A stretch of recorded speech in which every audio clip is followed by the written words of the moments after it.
Hello বন্ধুরা, এখন ঘড়িতে বাজে ঠিক 5:40।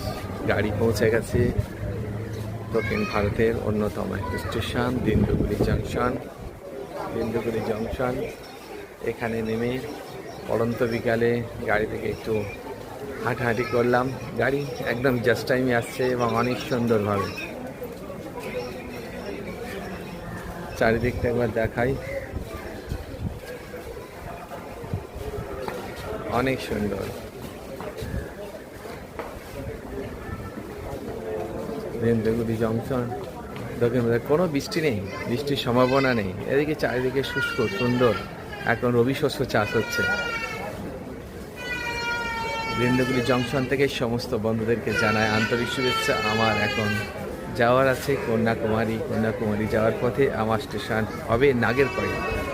চলুন বন্ধুরা, নাগেরকয়েলে যাব। মাঝখানে যদি আরও সুন্দর কোনো দৃশ্য পাই তো অবশ্যই